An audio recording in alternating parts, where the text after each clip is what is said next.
لا إله إلا الله محمد رسول اللہ۔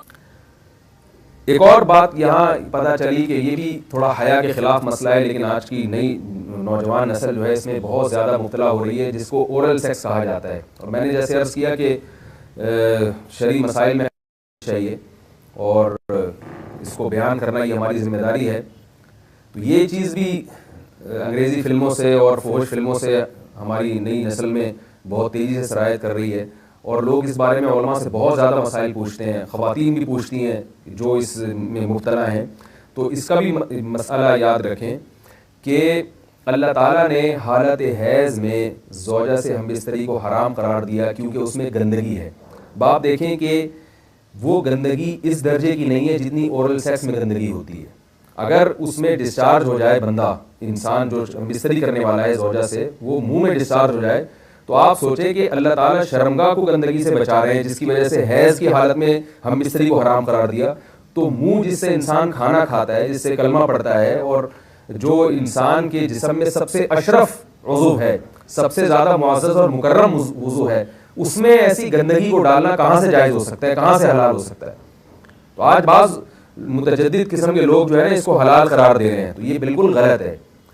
تو یہ بات خوب ذہن میں رکھیں کہ اورل سیکس کے ذریعے اپنی خواہش کو پورا کرنا اس طور پر کہ ڈسچارج ہو جائے انسان عورت کے منہ میں، بیوی کے منہ میں، یہ بالکل حرام ہے، بالکل ناجائز ہے، کیونکہ منی ایک غلیظ اور ناپاک اور گندگی ہے اور ناپاک اور نجس چیز ہے۔ بعض حضرات یہ کہتے ہیں کہ منی پاک ہے، مگر یاد رکھیں منی کے پاک ہونے کے دلائل مضبوط نہیں ہے، منی کے ناپاک ہونے کے دلائل بہت مضبوط ہیں۔ سب سے پہلی دلیل قرآن مجید میں آتا ہے، الم نخلقکم من ماء مہین، ہم نے تمہیں غلیظ اور پلید پانی سے پیدا کیا ہے، ذلیل پانی سے پیدا کیا ہے۔ تو اس میں بھی اشارہ ہے کہ منی ناپاک چیز ہے۔ دوسری بات یہ کہ حدیث میں آتا ہے کہ کنت افرق المنی من ثوب رسول اللہ صلی اللہ علیہ وسلم ثم یصلی فیہ۔ حضرت عائشہ رضی اللہ تعالیٰ عنہ فرماتی ہیں کہ رسول اللہ صلی اللہ علیہ وسلم کے کپڑوں پر اگر منی لگی ہوتی تھی، صحیح بخاری کی حدیث میں، اس کو کھرچ کے صاف کرتی تھی، پھر آپ صلی اللہ علیہ وسلم اس میں نماز پڑھا کرتے تھے۔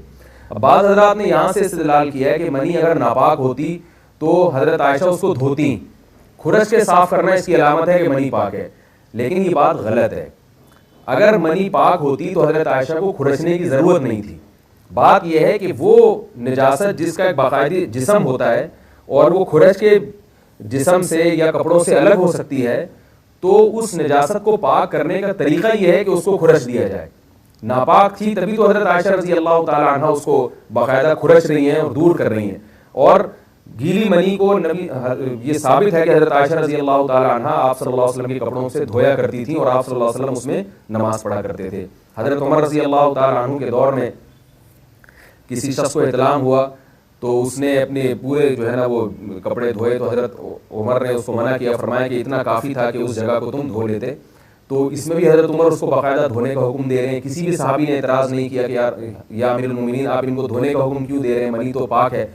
تو منی کے جو ناپاک ہونے کے دلائل ہیں وہ بہت مضبوط ہیں۔ باقی اس کو جو کھرچنے کا حکم ہے وہ اس لیے کہ منی کے پاک جو اگر خشک ہو جائے تو وہ کھرچ کے بھی پاک ہو جاتی ہے، اس کو پھر دھونا ضروری نہیں ہوتا۔ اس کی مثال ایسے جیسے حدیث میں آتا ہے، صحابہ کرام فرماتے ہیں کہ ہمارے تلواروں میں دشمن کا خون لگا ہوتا تھا تو ہم اس کو زمین پہ اچھی طرح رگڑ کے اسی کو لٹکا کے نماز پڑھتے تھے۔ تو دیکھیں خون بھی ایسی چیز ہے کہ جو سوکھنے کے بعد اس کی ایک پاپڑی سی جم جاتی ہے، تو حالانکہ خون کو بھی ناپاک مانا جاتا ہے، جمہور علماء کے یہاں خون ناپاک چیز ہے، لیکن صحابی کیا کر رہے ہیں، اس کو رگڑ کے زمین پہ اور جو اس کو اچھی طرح رگڑ کے جب اس کا اثر زائل ہو گیا تو اسی کو لٹکا کے نماز پڑھ رہے ہیں۔ تو جیسے خون ناپاک ہونے کے باوجود رگڑنے سے پاک ہو جاتا ہے، اگر کسی ایسی چیز پہ لگا ہو جو لوہے یا ایسی سخت چیز پہ، تو ایسے ہی منی اگر کپڑوں پہ لگی ہو، خشک ہو جائے تو اس کو اچھی طرح جب کھرچ دیا جائے تو وہ پاک ہو جاتی ہے۔ لیکن اس سے یہ ثابت نہیں ہوتا کہ منی پہلے سے ہی پاک ہے۔ ایک اور دلیل منی کے ناپاک ہونے کی یہ ہے کہ جو مدی ہے، ٹرانسپیرنٹ پانی جو مرد کے جسم سے نکلتا ہے، وہ اگر جسم سے نکل جائے تو وضو فرض ہو جاتا ہے، اور منی نکل جائے تو غسل فرض ہوتا ہے۔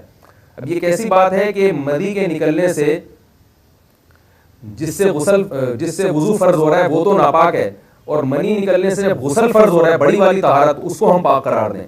اس لیے امام ابو حنیفہ رحمہ اللہ تعالیٰ کا مذہب منی کے بارے میں کہ یہ نجاست غلیظہ ہے، اور امام مالک کا بھی یہی مذہب ہے، یہ مذہب بہت دلائل کے لحاظ سے قوی ہے۔ تو اس لیے عورت کے منہ میں ڈسچارج ہونا یہ بالکل حرام ہے، ناجائز ہے، گندگی ہے، اسلام میں اس کی قطعاً اجازت نہیں ہے۔